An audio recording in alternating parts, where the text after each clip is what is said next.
Good morning, good afternoon, good evening. Welcome to Yahuwah Yeshua's House of Prayer. We have a great lesson on this morning. Don't have the rights to this song. We'll be talking Jerusalem Part 4. Jerusalem Part 4.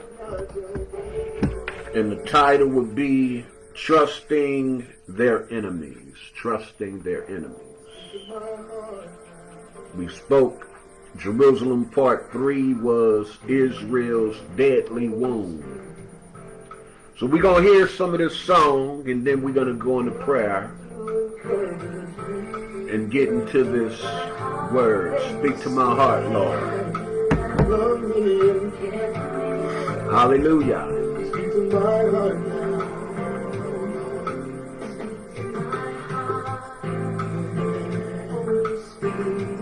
Give me the words now. The words, the words. Oh, my.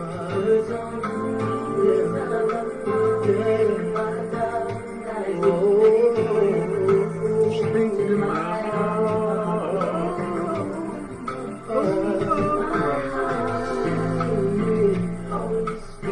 Yes, speak. Message of love, speak. Speak. Hallelujah. Yes. Care for me. Yes, speak.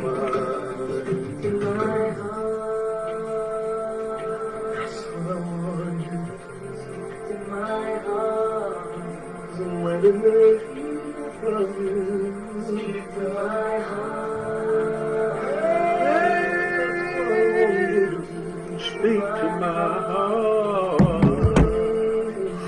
Oh, yes. How many of you need him to speak to your heart this morning? I do. Give it to me. I don't know what I do. Yes.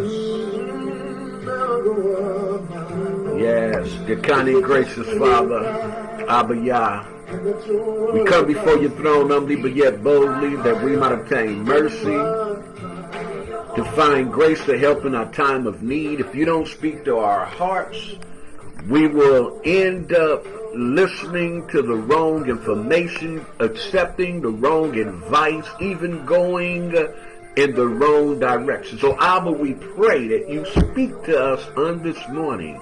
Cause us to hear your voice, to know your name, that you alone are Yah, creator, maker, giver of every good and perfect gift. I pray now that everyone that will hear this word under the sound of my voice, they will become a doer of this word, not just a hearer. We pray for every home represented, that you touch them, that you bless them, you keep them in the center of your will. We will be careful to give you the glory. We give you honor, for the praise is thine.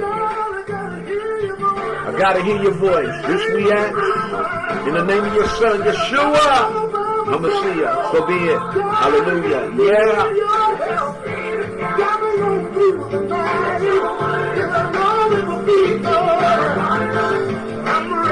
I'm ready. Speak. Come on.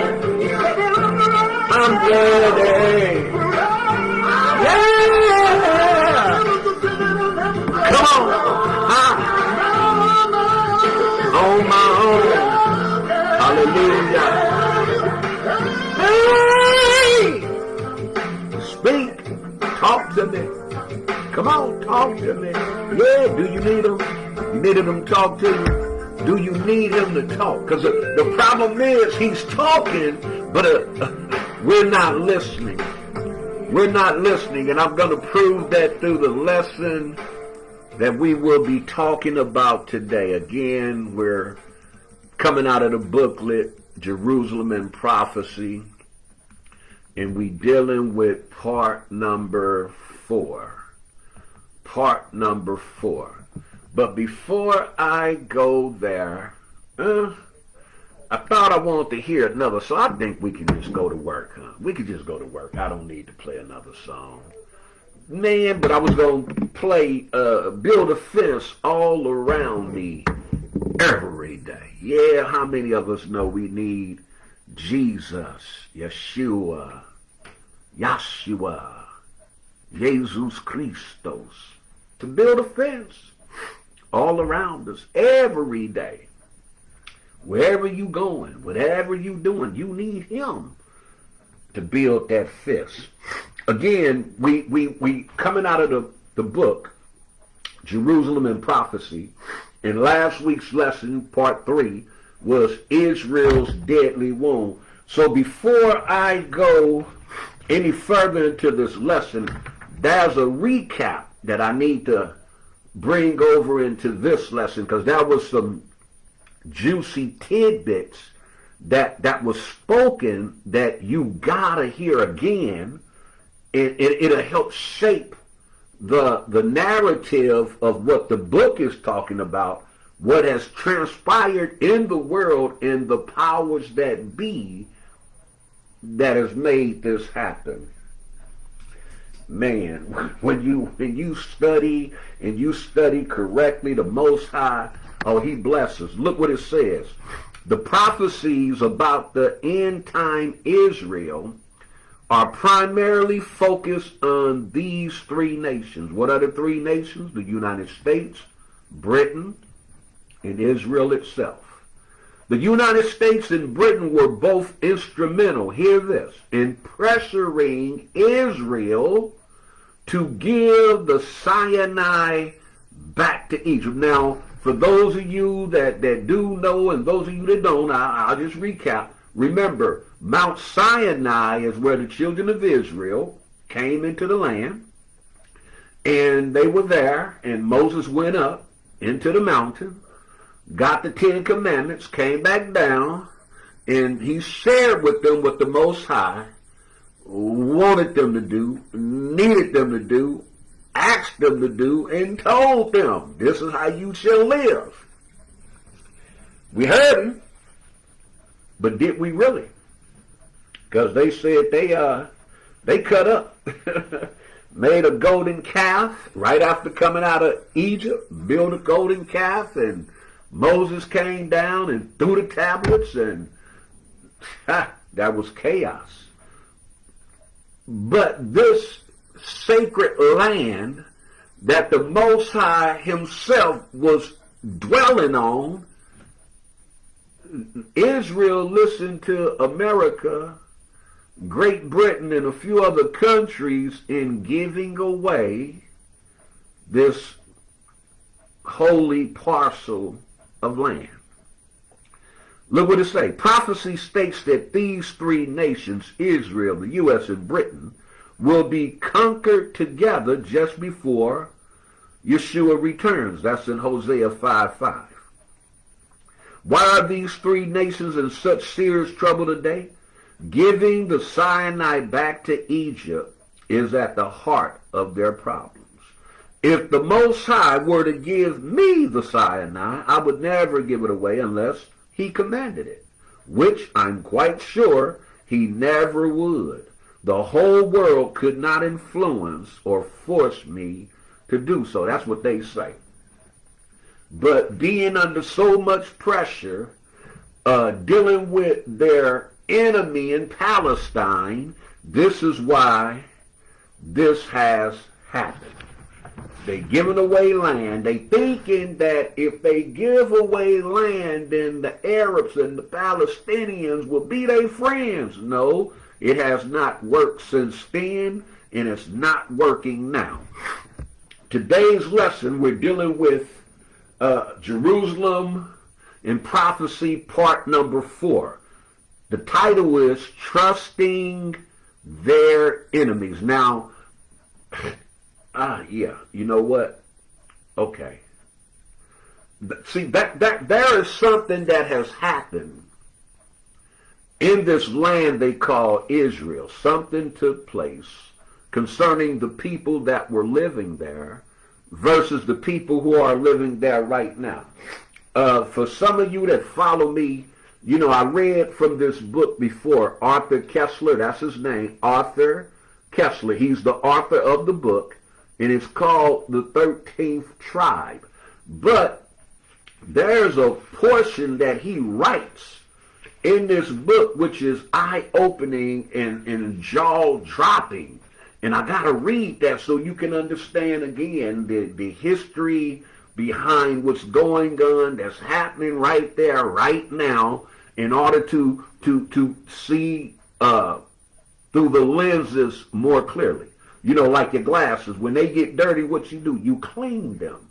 So this going back into history is like cleaning your glasses. Why? Because it's going to paint a picture. It's going to show you something that happened, but we don't pay attention to it. A lot of us don't know nothing about it, so it wouldn't make no sense. So I got to help you out to help you see a little more clearly by the word, not my mouth, but by the word of the Most High.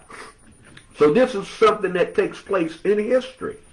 It says the Khazar country lay across the natural line of advance of the Arabs.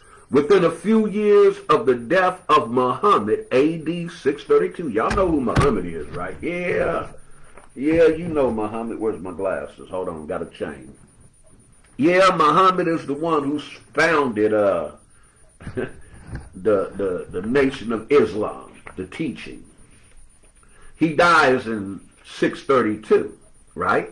But the armies of the Caliphate, sweeping northward through the wreckage of two empires, carrying all before them, reached the great mountain barrier of the Caucasus. Now, if you don't know nothing about the Caucasus, it's trying to tell you, there's a word that comes from the word Caucasus. The first name that these people of another color was called. I'm quite sure you know where I'm going with this. Caucasus. So then they were called Caucasian. Oh, do it make sense? Caucasus, Caucasian. Where's the Caucasus? They were up in the mountains. So he's telling you these race of people came out of Caucasus Mountains. They were called Khazars. That's right, cousin Iowa, meaning Caucasian. So, coming out of the Caucasus, the Arabs met the forces of an organized military power, which effectively prevented them from extending their conquest in this direction. Now, at this time, the Arabs was a bad motor scooter. I mean, from 700 to 1400, they swept all the way through the Iberian Peninsula. They conquered Spain, Portugal, and certain parts of Europe. They ruled for over 700 years. But guess what? They couldn't get into the Caucasus Mountains, because had they got in there, I don't think it would have been no Christianity. That would be no Judaism. We all be Muslim. But the Most High didn't want that for a reason. Look what it says. The Franks of Charles Martel on the field of Tours turned the tide of the Arab invasion. At about the same time, the threat to Europe in the east was hardly less acute. The victorious Muslims were met and hailed by the forces of the Khazar kingdom. It can scarcely be doubted that but for the existence of the Khazars, here you go, in the region north of the Caucasus, Byzantium, the bulwark of European civilization in the east, would have found itself outflanked by the Arabs. In the history of Christendom and Islam might well have been very different from what we know. Proof. Here you go. We get into the nuts and bolts. It is perhaps not surprising, given the circumstances, that in 732, after a resounding Khazar victory over the Arabs, the future emperor Constantine V married a Khazar princess. In due time, their son became Emperor Leo IV, known as Leo the Khazar.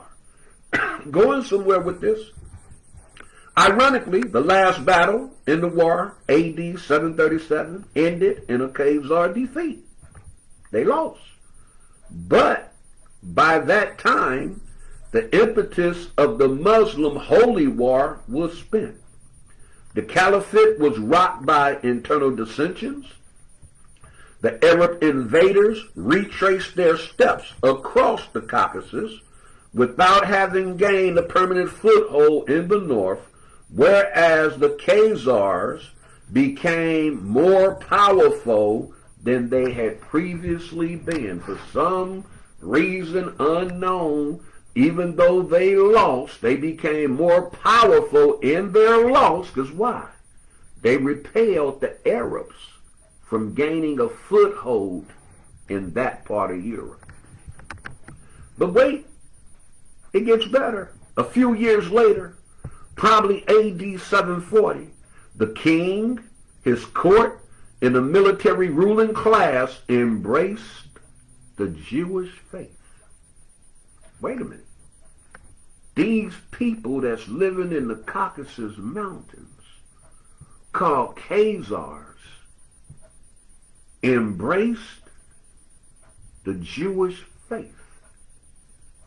And Judaism became the state religion of the Khazars. But wait a minute, look, see, now, I'm trying to get y'all to understand, to see this picture that has been painted globally, falsely, into having us believe in a lie. They're trying to make you think that in 700, these people that converted to Islam, to Judaism, they come down out of there, go into different parts of Europe, and then they end up over in Palestine. Now you understanding? There's a problem brewing. But unless you listen to this whole story, you'll never figure out, you'll never understand it. So they embrace Judaism, right? Wait, it say no doubt. Their contemporaries were so astonished by this decision as modern scholars were when they came across the evidence in the Arab, Byzantium, Russian, and Hebrew sources. One of the most recent comments is to be found in a work by Hungarian Marxist historian Dr. Antal Botha. His book on the Magyar society in the in the 8th and 9th century has several chapters on the Khazars, as during most of the period, the Hungarians, you know where Hungary is. What nationality are these folks? Hungarian?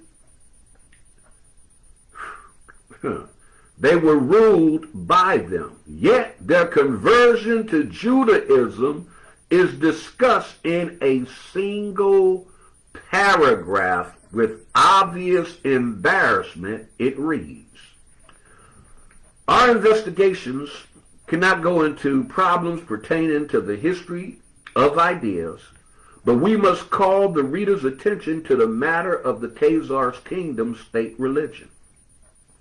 It was the Jewish faith which became the official religion of the ruling strata of society. Needless to say, the acceptance of the Jewish faith as the state religion of the ethnically non-Jewish people could be the subject of interesting speculations. We shall, however, confine ourselves to the remark that this official conversion, it in defiance of Christian proselytizing by Byzantium, the Muslim influence from the East, and in spite of the political pressure of these two powers to a religion which had no support from any political power, but was persecuted by nearly all." So he's saying if any conversion should have took place, they should have converted either to Christianity under Constantine, or you should have converted to Islam But you didn't. You chose a religion that was persecuted by everybody. A religion that belonged to a certain caste of people, a certain color of people. Yeah, we don't want to talk about the true color of being black. No, we say, well, you know, living in that region, they were just dark-skinned folk. Okay, I'll go for that. But however you want to sum it up, these people that were white embraced a religion of a dark race of people, converted to it when it was being persecuted by everybody. Make you scratch your head, or the things that make you go, right? Let's finish. Where did I stop?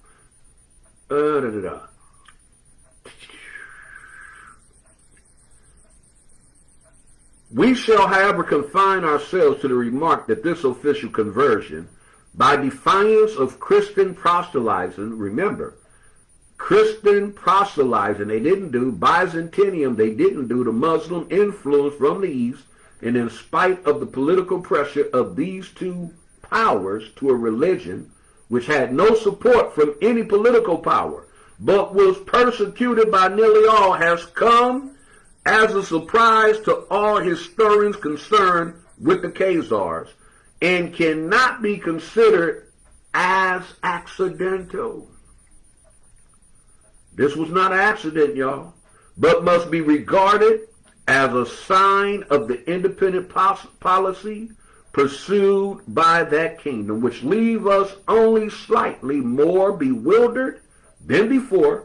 Yet whereas the sources differ in minor detail, the major facts are beyond dispute. What is this dispute? What is in dispute is the fate of the Jewish Khazars after the destruction of their empire. Hear this. After the destruction of their empire in the 12th or 13th century. On this problem, the sources are scant, but various last medieval Khazar settlements are mentioned. In the Crimea, in the Ukraine, in Hungary, Poland, Lithuania. The general picture that emerges from these fragmentary pieces of information is that of a migration, they migrating, of Khazar tribes and communities into those regions of Eastern Europe, mainly Russia and Poland, where at the dawn of the modern age the greatest concentration of Jews were found. Wait a minute. Remember, these people are converts. They're not Jews. They converted to Judaism. They're not the real deal. So they're saying, the majority of this conversion comes out of Europe. Lies. But let's keep reading. This has had several historians to conjecture that a substantial part, and perhaps the majority of Eastern Jews, and hence of the world Jew, might be of Khazar and not of Semitic origin. You see how they flip that? We know that a true Jew is Semitic. But because this lie in conversion is coming out of the Caucasus Mountains, these white people, now they coming down, infiltrating all through Europe. They done stole a race of people's identity in their God. And now they're changing the narrative. So that brings me, because we got to go read this, to how they landed over there in the land that they in. Well, there's a story that takes place in 1917. And what takes place in 1917 is called the Balfour Declaration. Now, you can find all this in history, but most folks don't like to go read. Most folks don't like to research to find out whether those things are so. Didn't the Bible tell you to study to show yourself approved? I have some proof right here. They left it on paper. The Balfour Declaration was a public statement issued by the British government. Remember, we just read that Britain, America, persuades Israel to give away land. Why? Because they have no stake in the land whatsoever. It ain't got nothing to do with them. They white. They're not Semitic. They're white. Caucasus. But wait. So they try to say that America is Ephraim and Manasseh and England is Ephraim, one of the lost tribes. Come on. If you don't research and study for yourself, it says the Balfour Declaration was a public statement issued by the British government in 1917 during the First World War, announcing its support for the establishment of a national home for the Jewish people in Palestine, then an Ottoman region with a small minority Jewish population. Are y'all hearing me? At this time, that land over in Palestine is being ran by a few Ottomans, the Khazars, that came out of the Caucasus Mountains. Ain't got no stake in the land whatsoever. Nobody in their family was birthed from over there. They migrated. But wait, it gets even rockier. It says the declaration was contained in a letter dated 2 November 1917 from the United Kingdom Foreign Secretary Arthur Balfour to Lord Rothschild, a leader of the British Jewish community, for transmission to the Zionist Federation of Great Britain and Ireland. The text of the declaration was published in the press on 9 November 1917. This is how the letter reads. Dear Lord Rothschild, I have much pleasure in conveying to you, on behalf of His Majesty's government, the following declaration of sympathy with Jewish Zionist aspirations, which has been submitted to and approved by the Cabinet. His Majesty's government view with favor the establishment in Palestine for a national home for the Jewish people, and will use their best endeavors to facilitate the achievement of this object, it being clearly understood that nothing shall be done which may prejudice the civil and religious rights of existing non-Jewish community in Palestine, or the rights and political statute enjoyed by Jews in any other country. I should be grateful if you would bring this declaration to the knowledge of the Zionist Federation. Well, guess what happens, y'all? They purchase a partial land over there, and in 1948, these people that converted to Judaism from the Khazar Mountains, now they make that land, Israel, they make it a nation. But again, all this is being done without the assistance of the Most High. He has nothing to do with none of that. This is why what's going on over there right now, that's why it's happening. Because see, he made a vow. When my people come back and take over this land, he promised it would be peace. So if he said when his people get over there, then why isn't there any peace? Because England know that them ain't the real Jews. America know them not the real Jews. Even the Jews that's over there know they're not the real Jews. Everybody is waiting. So it says trusting their enemies. Trusting their enemies is the peace pact with the Arabs, the Israeli wound that God refers to in Hosea. There would have been no peace pact if Judah would have trusted God instead of men. The word wound does not necessarily refer to some violent act, but it will undoubtedly lead to violence. Therefore will I be unto Ephraim as a moth, and to the house of Judah as rottenness. The word rottenness should read worm. The Anchor Bible states that the word usually describes the rottenness in wood or bones. This wound reaches into their bones like a cancer. The worm is like the maggots that have already infested open wounds and begin to devour the flesh. This is a sickness unto death. The only cure is God.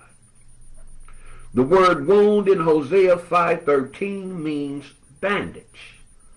It's as if a bandage is hopelessly applied to an open, running sore.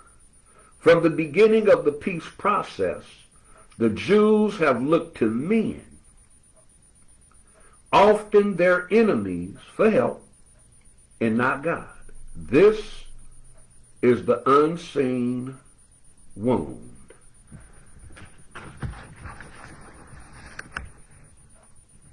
So little trust in God, so much trust in their enemies. The real wound is spiritual, a lack of faith in God. The Jews keep trying to heal themselves. Hear this. The Jews keep trying to heal themselves by making peace pacts. They were strong when they trusted God. That was us, not them. But let's go along with what he's writing. They were strong when they trusted God. Even recent history proves that truth. Just a short time ago, they were a terror to the Arabs. Now the Arabs are a terror to the Jews. A complete reversal in such a short time. Why? The Israelis will finally see that their peace pact with the Palestinians has failed. The Jews really only see the effect of their wound. They don't see the cause. This is why they turn to Germany for another peace pact. This time they place their trust in an even greater enemy. Once again, they failed to trust God. It will lead to the worst disaster in the Jews' long history of suffering.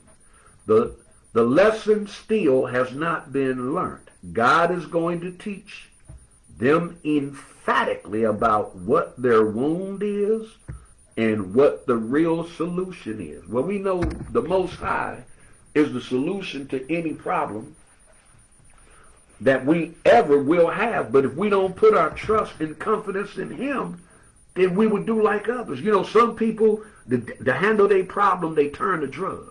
Some turn to sex. Some turn to a man, to a woman, a boy, a girl, because their trust and their confidence is not in the Most High. He say today,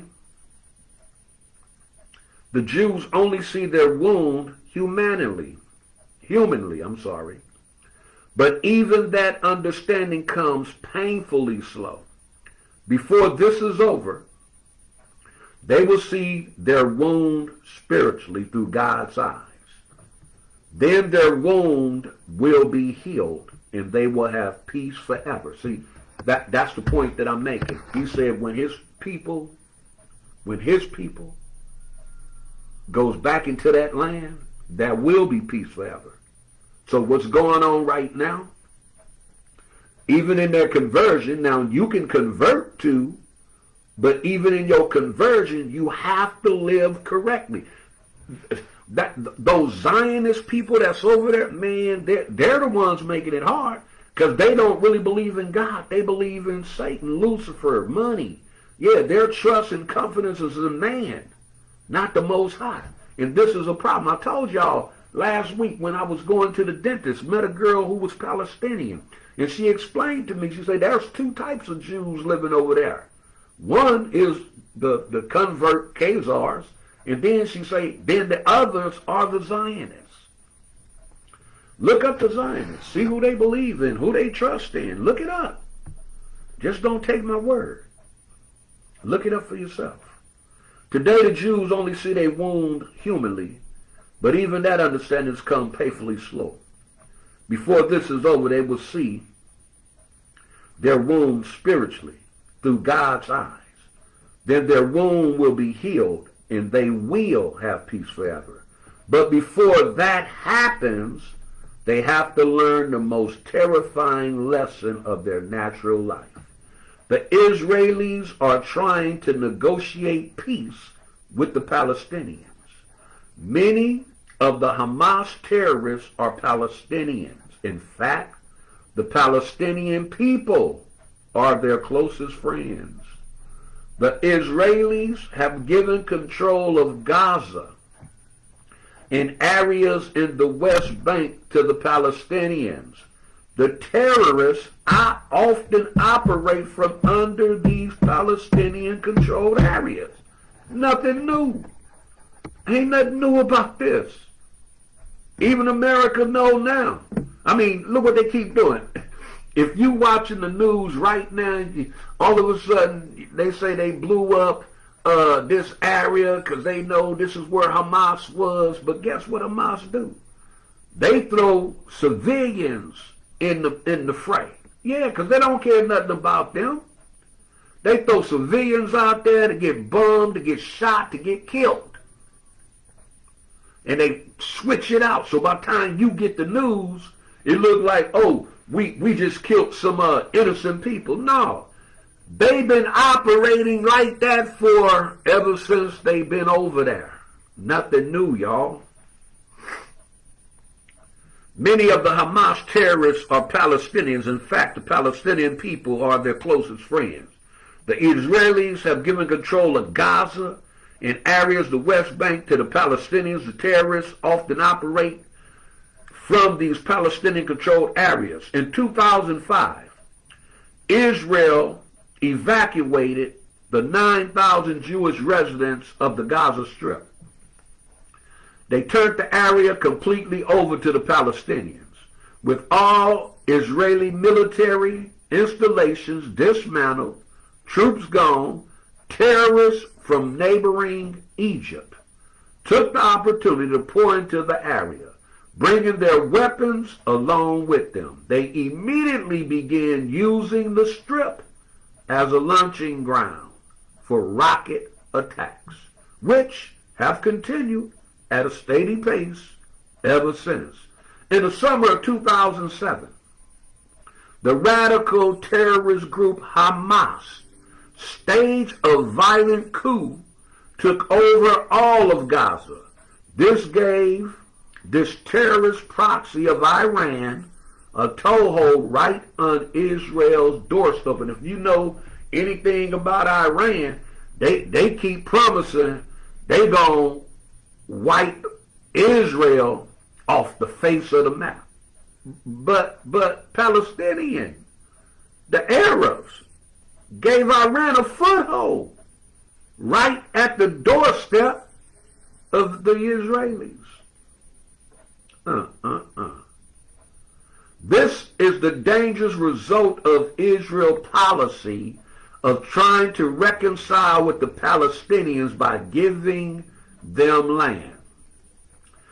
Israeli Prime Minister Benjamin Netanyahu once said, I think the central problem of the terrorism that we see today is that we have created a situation where we rely on the Palestinian Authority to be our subcontractors to fight terrorism. The Jews are deeply divided over the peace agreement. This makes any democracy extremely vulnerable. It paralyzes the decision-making process, and hard decisions need to be made. Why is the peace process a wound? There were always two fundamental problems with the Madrid peace process. Before we read that, let me pull up something about this Madrid peace process so you can get a little understanding of what this is.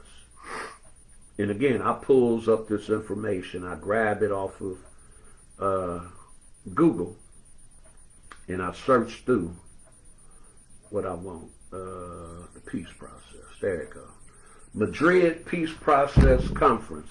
The Madrid Conference of 1991 was a peace conference held from 30th October to November the 1st, 1991 in Madrid, hosted by Spain, co-sponsored by the United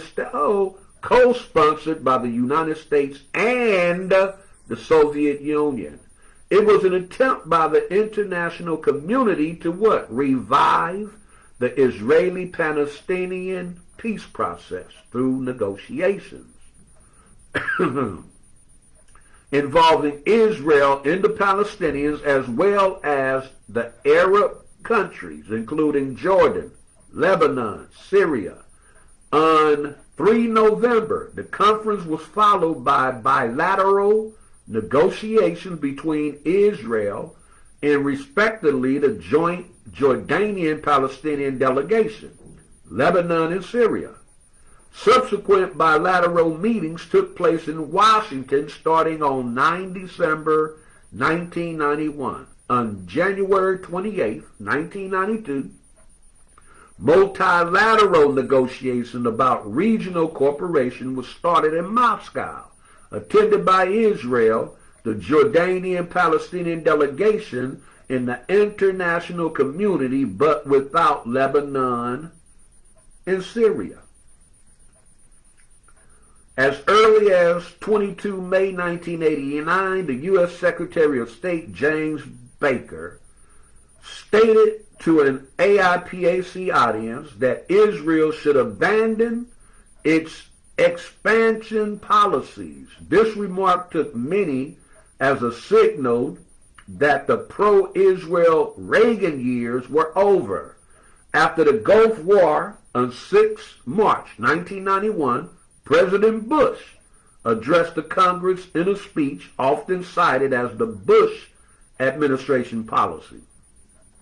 Their statement on the new order in the Middle East following the expulsion of Iraqi forces from Kuwait, in addition to maintain a permanent U.S. naval presence in the Gulf, providing funds for the Middle East development, instituting safeguards against the spread of unconventional weapons. Michael Oren notes, the centerpiece of his program, however, was the achievement of an Arab-Israeli treaty based on the territory for peace principle in the fulfillment of Palestinian rights. So again, here we find every time there's something that goes wrong, the first thing they do is go into this into this peace ordinance where they give up land so they think they can have peace. This stays a problem, y'all. It is a continuous problem, and it's not going to change. Here we go. Let's get back to this. The first Madrid peace process,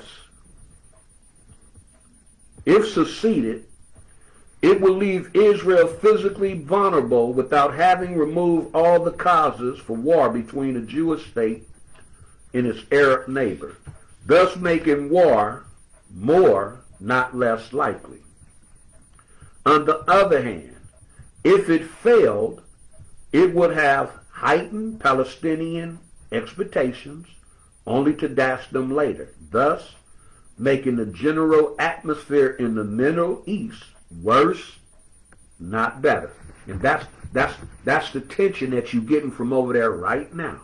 It's getting worse, not better.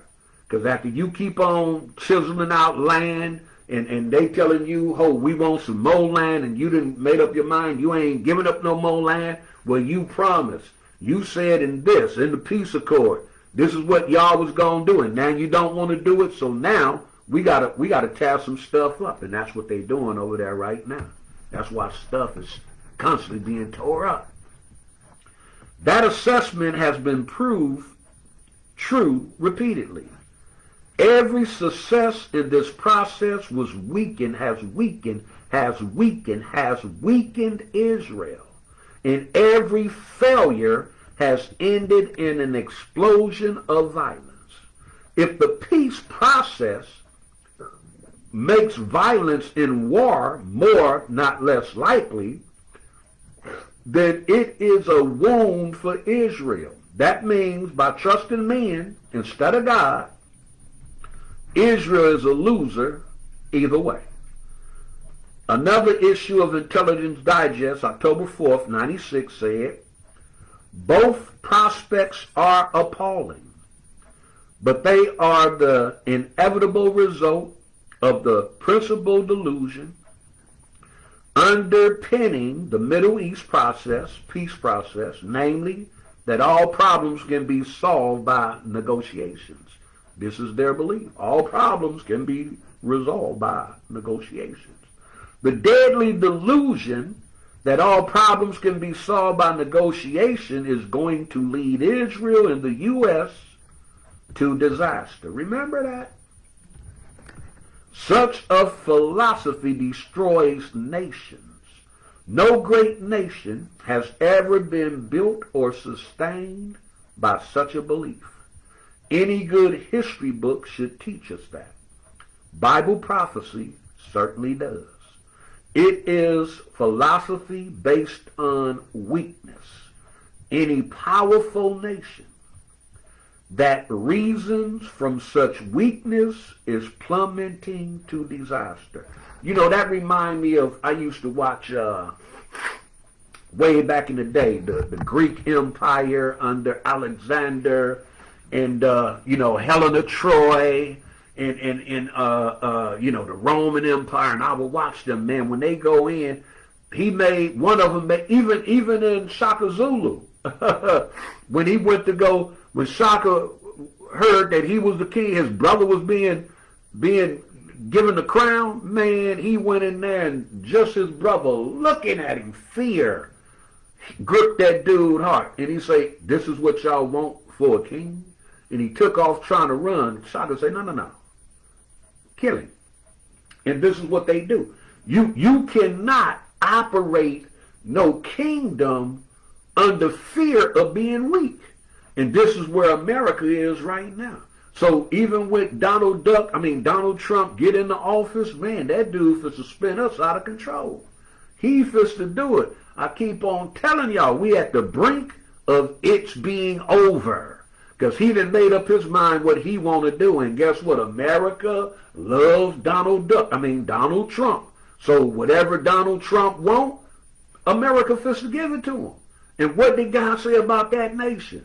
He say, that nation, I'm going to judge. Well, what nation he talking about? America. She got to be judged too. That's why it makes more sense right now. Whatever you going through, whatever you done wrong, it's time for you to get your life. It's time for you to get your house in order. I'm not talking about, the next couple of days you might die because you've been shot with the cancer, or you got herpes, whatever that, what is that other one? AIDS or something like that. So you trying to get your affairs in order? No. He's talking about your spiritual affairs. It's time to get them spiritual affairs in order right now. Because what's getting ready to happen, it's ordained, it's prophesied. He's can't lie. The deadly delusion that all problems can be solved by negotiation is going to lead Israel and the U.S. to disaster. Such a philosophy destroys nations. No great nation has ever been built or sustained by such a belief. Any great history book would teach us that. Through weakness and the lack of faith in God, the Jews have created their own womb. Because of the land they have already given the Palestinians, the Jews' territorial and strategic position is weakened. And you would think the Palestinians would be grateful to the Jews for the land they have already been given. Instead, they use that gift to intensify their hatred. See what I'm saying? A little philosophy ought to convince any honest person that a peace pact will never work. But the Jews cling to their illusions because of weakness. But you got to remember, it's not their fault. You can't blame the people that live over there now, because they've been under this delusion that they're the real people all these years when they converted in 700 and something. 1700 years ago. But we've been the real Jews from birth. They're not. So for them, that delusion is already there.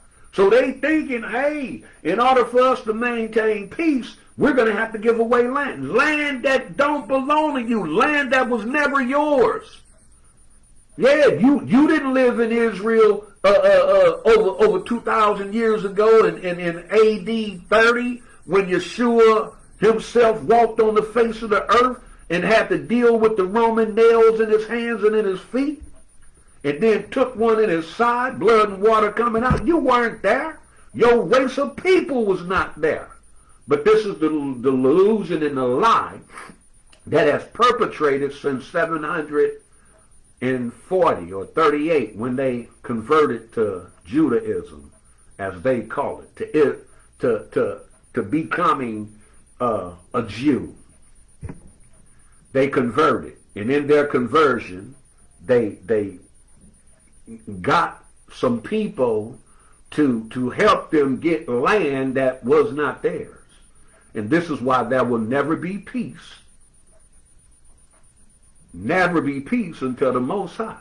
So they set the stage now to build the rebuilding of the temple so Lucifer can come over there. And it's after that Lucifer comes. All right, thank you, my brother. It's after that, when he comes, that things will change. But again, had the caliphate, had them brothers been able to get a foothold into the Caucasus Mountains, I told you, we wouldn't have all these different religions. Everybody would have been Muslim, period, point blank. So with that delusion, that lie, that they are the true children, it say through weakness and a lack of faith in God, the Jews have created their own womb, because the land they have already given the Palestinians, the Jews' territory and strategic position, it's weakened. The Jews are afraid to get tough, even in the Arab areas that they control. They don't want the peace process to break down. But what most of them are blind to is that the peace process is a deadly delusion. It's all a delusion. You know, the Bible tells you, because you didn't want to believe the truth, he say, I will send them a strong delusion until they realize that they are not the real Jews, until they realize that the true children of the Most High are the ones that you enslaved for over 400 years, that your forefathers ran up, scattered them to the four corners of the earth until they realize that, they going to stay in a strong delusion. The Father going to see to it, because he say, I'm going to repay you for what you done. He say, it is a wound that will cause death. It's like terminal cancer. The number one Arab leader in the peace process for many years was Yasser Arafat. And a lot of y'all, unless you my age, you don't know who that dude was, man. You got to go back and pull up some old footage on Yasser. He was no joke. Before the peace negotiation, he was the leading terrorist in the Middle East. This is not a good foundation for peace. Why did the Israeli trust the greatest terrorists in the Middle East to protect them from terrorism? They have more than enough power to protect themselves, but they lack the will to use it. That is because God has broken their will.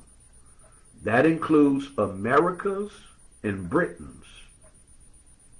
And I will tell you why the next Shabbat, if the Most High say the same.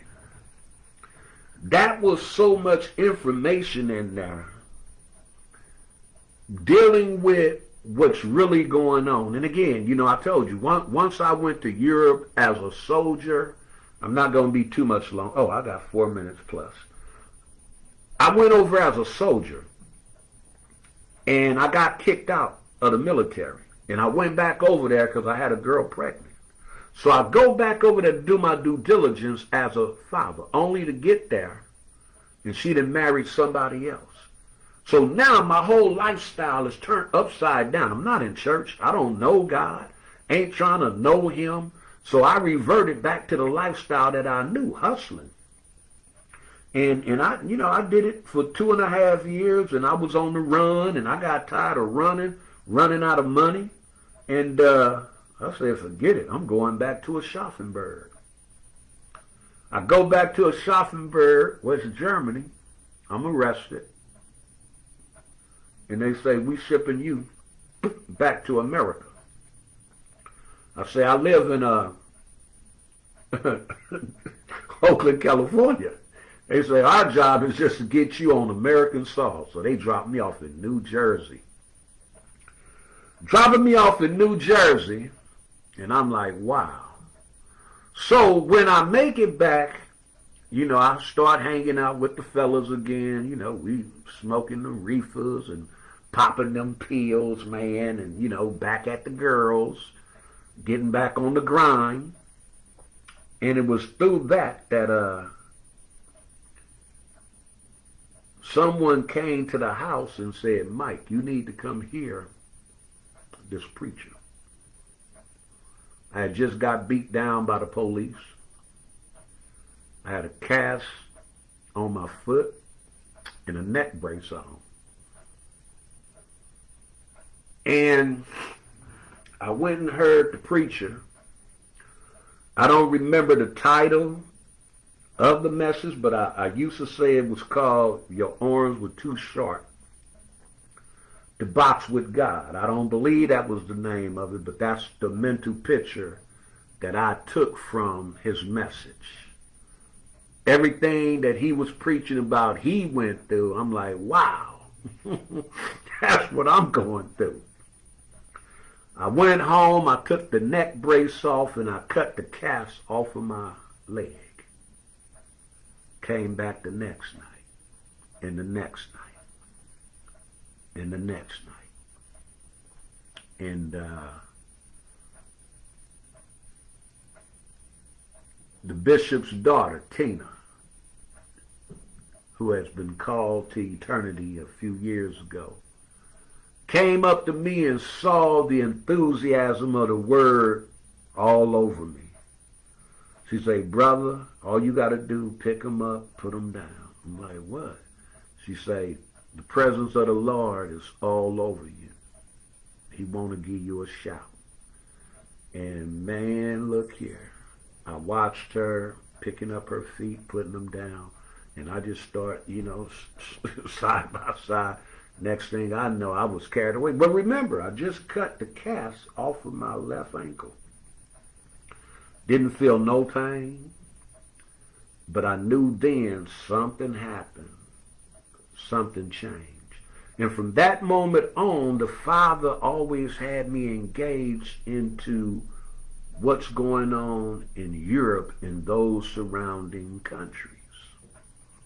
I start paying more attention to what's happening in the Middle East. And he began downloading prophecies inside of my heart, leading me to the words of prophecy. And I began to share, and to some people, they didn't accept it. It was fine by me because it was never me. It was him. I'm just telling you what he's saying. Now, you don't have to accept it. That's on you. But I'm going to tell you what he's saying.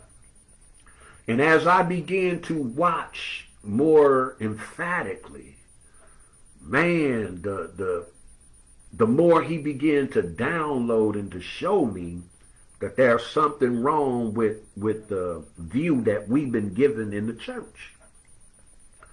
And it's through research and study that I find out his name was not what we thought it was.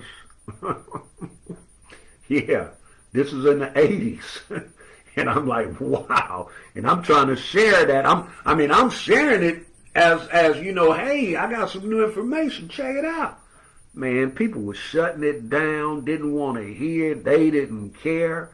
And I'm like, wait a minute, how you going to say you a believer and you don't want to hear this information that we were not privy to, but now we are privy to it because we can research.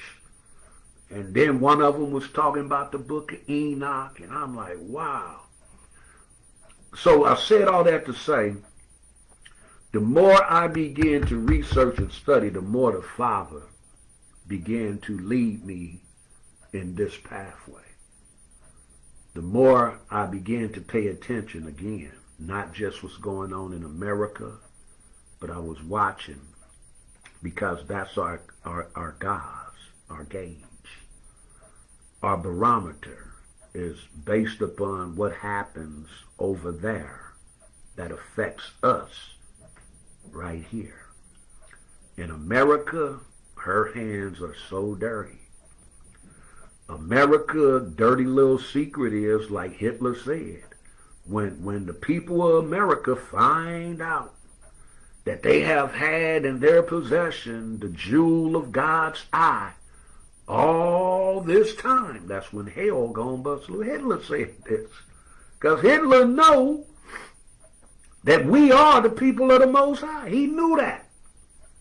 I don't agree with him exterminating those Khazarian Jews. No, I'm not for that. The killing of them, no. But he knew. That's why he did it. He knew they were not the real people of the Most High. So with that, listen, please do your research, do your due diligence.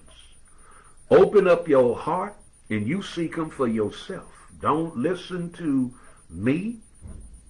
If it ain't lining up with the word, now that's the key. If you don't know the word, you don't know it's lining up.